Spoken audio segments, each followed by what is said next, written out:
Presentamos A Fondo con José Ignacio Beteta. Análisis económico, análisis político en A Fondo.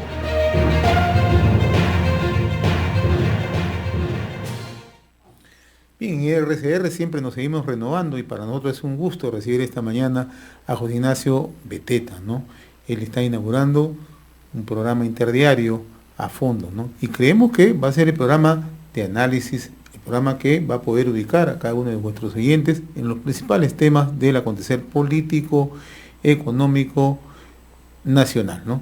Sin más preámbulos, le doy la bienvenida a José Ignacio Beteta y es un gusto para RCR contar justamente dentro de su programación, dentro del staff, dentro de la parrilla diaria, con José Ignacio Beteta en A Fondo. Qué gusto de tenerte, José Ignacio, muy amable, ¿eh? Muchas gracias por estar aquí, por la invitación y por darme este espacio para trabajar con ustedes, que son un proyecto de comunicación regional sumamente importante. Yo creo que tiene muchísimo potencial para llegar a las provincias, a las regiones del país y escuchar la voz de las regiones, que yo creo que es una de las cosas que nos ha faltado en todos estos años, ¿no? Cuéntanos brevemente cómo va a estar estructurado el programa, el horizonte que tiene.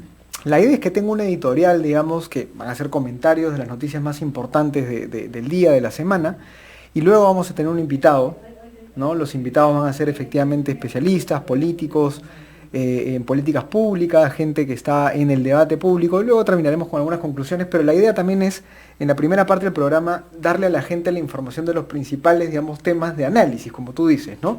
Porque a veces las noticias son muchas y pasan rápido, ¿no? Esa es la idea un poco, así es. Sin más preámbulos, tienes un invitado de lujo esta mañana, te dejo.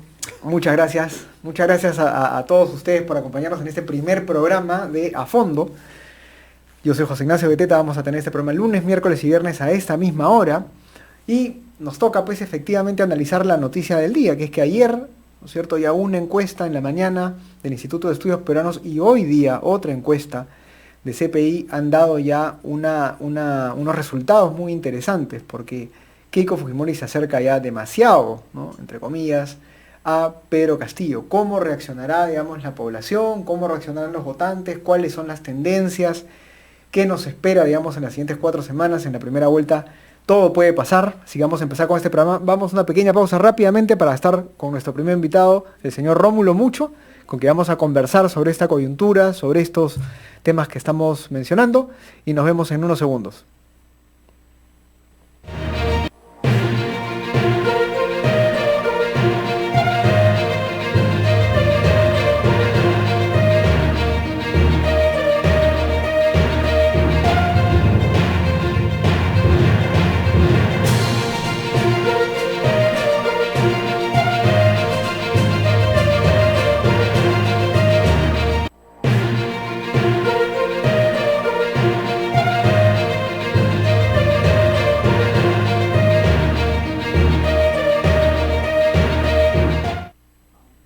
Hola, ¿cómo están? Muy buenos días, gracias. Volvemos con A Fondo.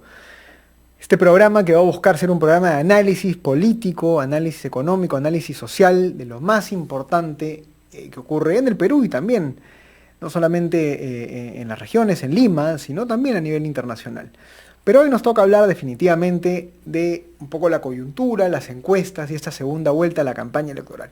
Y tenemos un invitado que es muy importante, una persona muy especial con nosotros, está Rómulo Mucho. Rómulo Mucho es un líder empresarial, pero también es un líder social, es el fundador de Agromín, una institución que trata de reconciliar a la agricultura con la minería, pero también, digamos, ha sido viceministro en el Estado, ha tenido cargos públicos y ha sido candidato al Congreso por el partido Avanza País, tiene un currículum, digamos, que en verdad es envidiable, es un peruano muy, muy exitoso.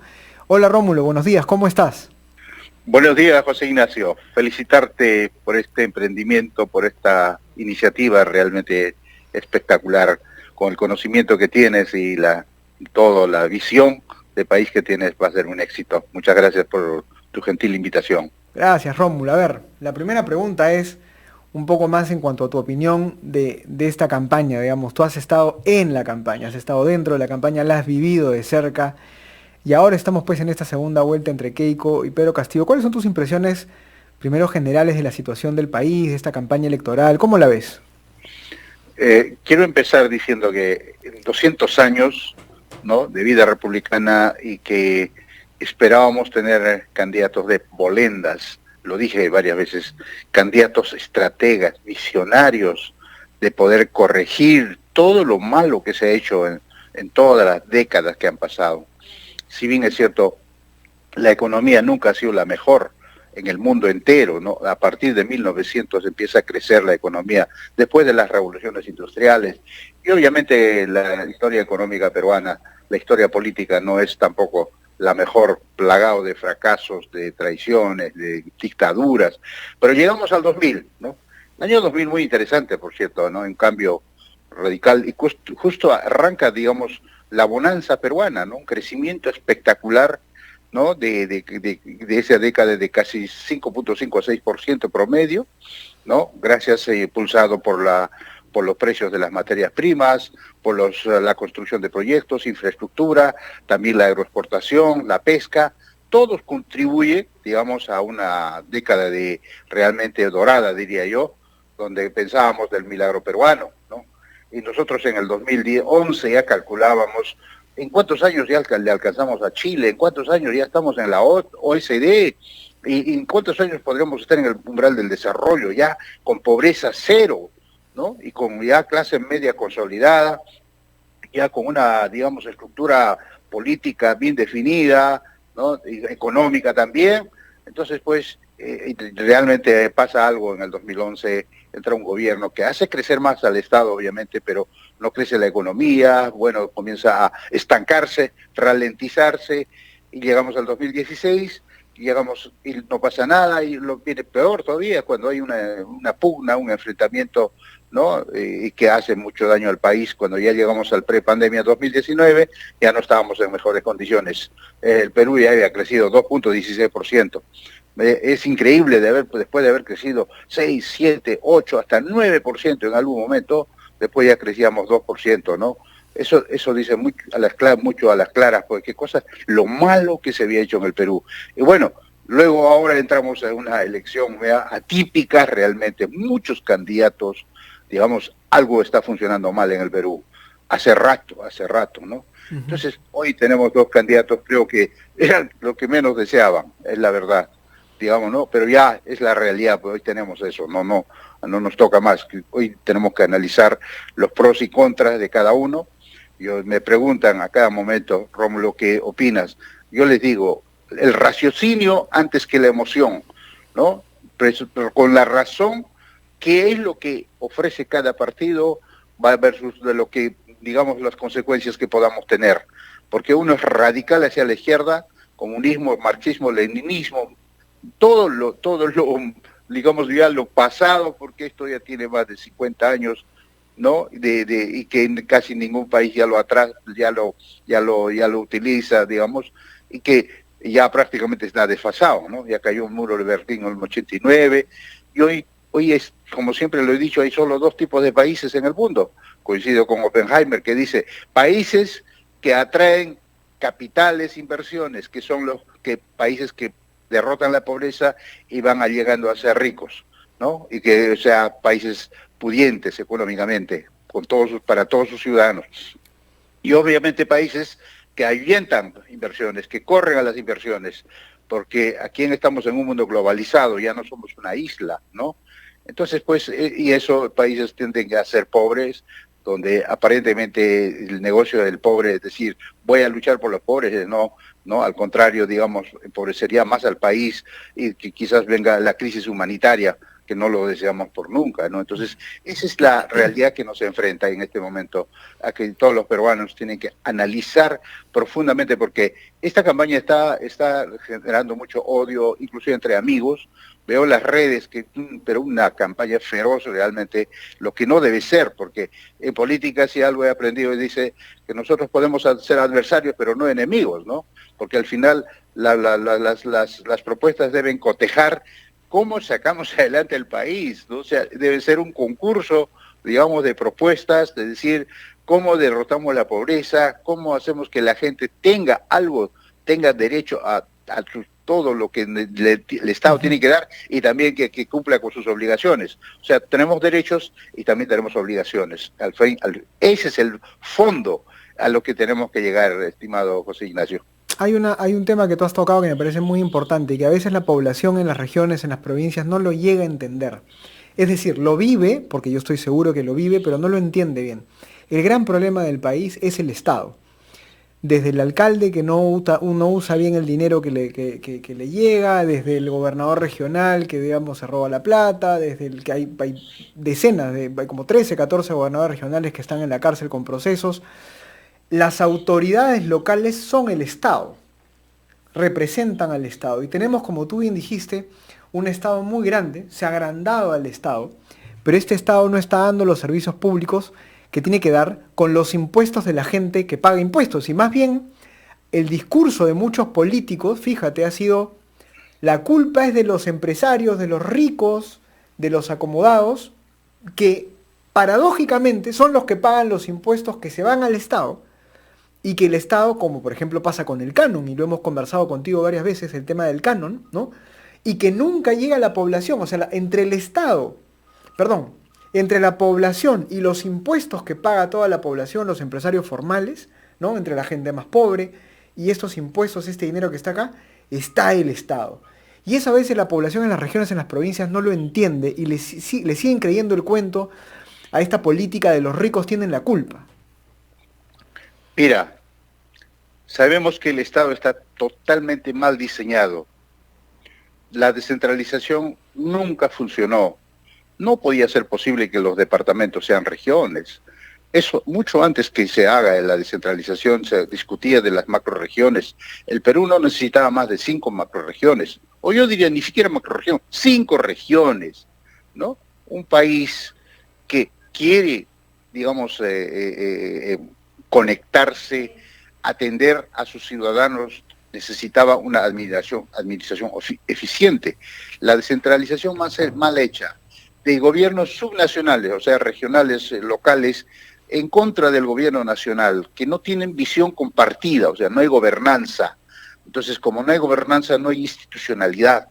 Entonces, el gobierno nacional, mediante el MEF, aparte que demora en entregar también los recursos, ¿no? Entonces, le dice: señor, haga lo que quiera, ahí están sus fondos, ¿no? Entonces, no hay rendición de cuentas, resultados, y no sabemos en qué se gasta, ¿no? Parte de eso se va a la corrupción, sabemos eso, y ahí desde hace décadas, diríamos siglos, cuando leemos a Alfonso Quirós es para llorar, ¿no? La historia de la corrupción. El año pasado, la Contraloría encontró que 15% del 19 se viene de la corrupción, alrededor de 23.300 millones de soles, ¿no? Y eso creo que yo sinceramente como ingeniero digo, son los hallazgos, eso mucho más, ¿no? Y también sabemos que en el mejor de los casos se invierte algo, 70% de los presupuestos públicos que da el gobierno, y en el peor de los casos no llega ni al 50%. Entonces, lo que no se ejecuta, y se ejecuta mal, y lo que se va a la corrupción, ahí está la solución para el Perú. Yo siempre lo he dicho, no es problema de dinero. El Perú es un país de ingresos medios.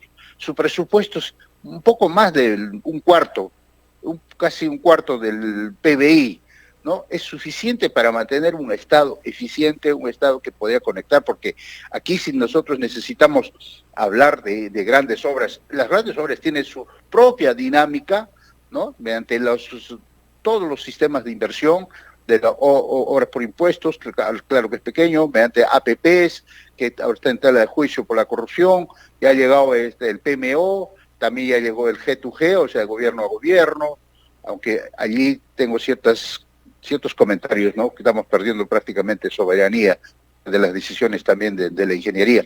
Pero aún así, si es eficiente, en buena hora. Entonces, sí hay medios para desarrollar. Lo que es el presupuesto de la nación, puntualmente hablando, es para dar servicios básicos de calidad, servicios en salud y educación fundamentalmente, salud y educación. Luego viene, digamos, saneamiento, electricidad, ahora internet, ¿no? Y todo lo que corresponde, infraestructura, porque las grandes infraestructuras, José Ignacio, las grandes carreteras, las grandes obras hidráulicas, tienen su dinámica de inversión. Eso no está en el presupuesto, eso se financia, ¿no? Para poder darle una rentabilidad económica que si ingresa un privado, ¿no? Y si es del Estado también debe tener de todas maneras su rentabilidad, no solamente económica, también social. Pero el tema pasa por brindar los servicios y que no, eso nunca no ha avanzado como quisiéramos. Y ha habido ingentes recursos. Nuestro presupuesto ha subido cada año a un rango de más o menos de 5% anual. Ya llegamos a 183.000 para este año, ¿no? No, perdón, para este año. Entonces, casi 70% de eso es gasto corriente. A 75% diría, es gasto corriente para mantener el Estado. Entonces hay poco dinero también. De todo el presupuesto, 18% se van a los gobiernos regionales, 12% a los gobiernos locales. Pero aún así, ahora si hay aportes adicionales, porque el canon es totalmente adicional, canon y regalías, claro, beneficiaría a todas las regiones mineras, beneficia a las regiones mineras.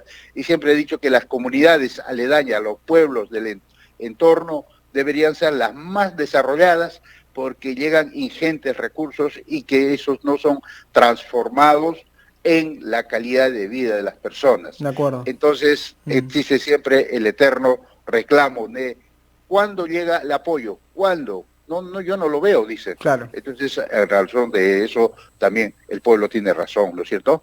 Pero es muy interesante lo que dices, porque es lo que es, a ver, y esto lo tienen que entender nuestros oyentes y las personas que están viendo esta entrevista, lo tienen que entender, pero entenderlo bien.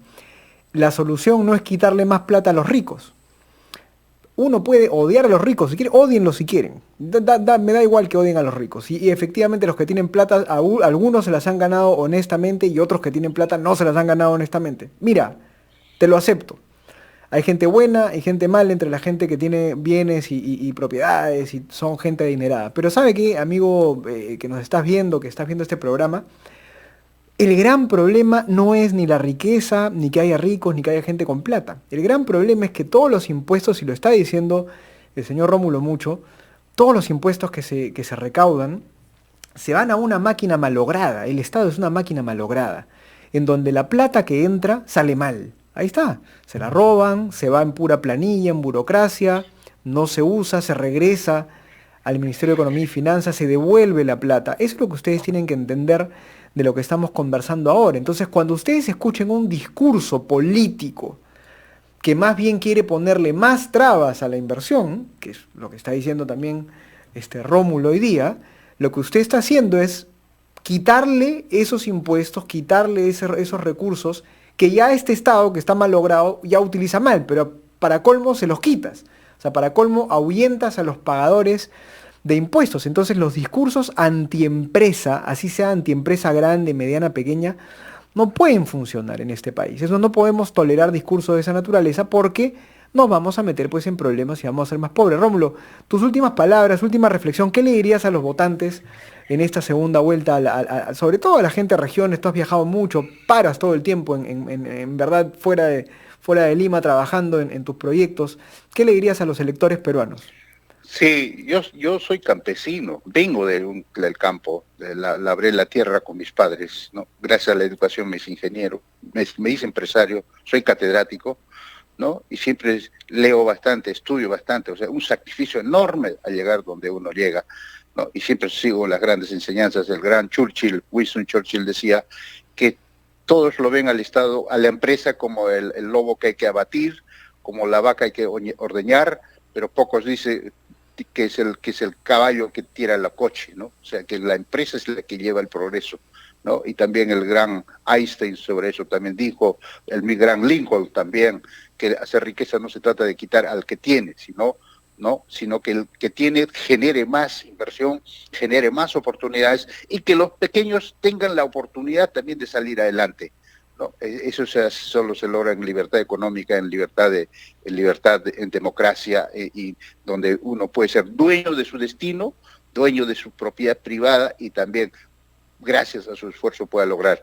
Por eso le pido a todos los peruanos, a todos los hermanos, campesinos, aymaras, quechuas, achánicas, aguajún y todos los hermanos que puedan escuchar este momento, que lo piensen con la cabeza y que piensen por sus hijos y por sus nietos.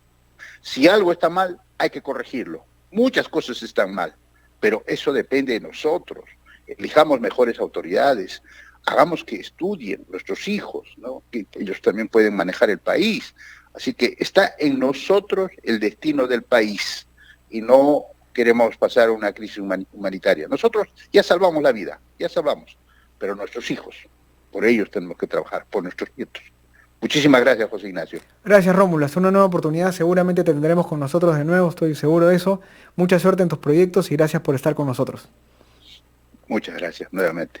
Muchas gracias, Rómulo. Y ahora, bueno, ya para terminar y cerrando este programa, yo creo que la enseñanza más importante es esta, y yo quiero que la entiendan bien, ¿no? Cuando le prometen al peruano que el Estado va a solucionar sus problemas, cuando le prometen al peruano que van a hacer que el Estado tenga más control de la situación, cuando le prometen a usted, amigo, que está en una situación vulnerable, de pobreza, preocupado por sus hijos, cuando usted viene a un político y le promete que el Estado, que vamos a quitarle la plata a los ricos para dársela a los pobres, cuando alguien le promete eso, usted tiene que dudar, usted tiene que sospechar. Porque justamente lo que hoy día tenemos, y si usted no lo sabía, ahora lo sabe, es un Estado enorme. ¿Qué significa un Estado enorme? Muchos burócratas, muchos funcionarios públicos, muchos amigos de los alcaldes trabajando en la municipalidad, muchos de los primos de los alcaldes, muchos de los gremios y los sindicatos amarrados con el alcalde y con el gobernador y mucha gente trabajando para el Estado. Y eso es plata, plata, plata, plata, plata. El que se está comiendo la plata es el Estado peruano, con todos sus funcionarios. Se come la plata. Entonces, claro, uno tiene que ver qué propuesta de los candidatos plantea más Estado o más inversión, más control del Estado o más facilidad para la inversión. Y cuando hablo de inversión me refiero a la inversión efectivamente de las grandes empresas, las medianas, y que les dé facilidades a las pequeñas empresas para que puedan trabajar. Y usted tiene que darse cuenta pues de cuáles son las propuestas en este sentido de cada uno de los candidatos, pero por favor, la idea más importante hoy día es esta. Más Estado es más corrupción, más Estado es más plata perdida. Y por lo tanto, mientras más Estado es y vamos a tener más pobreza. Bueno, por mi parte ha sido todo en este primer programa de A Fondo con José Ignacio Beteta. Los esperamos el miércoles a esta misma hora, a las 8:30, para seguir analizando el contexto político y económico del país. Muchas gracias por estar con nosotros, nos vemos.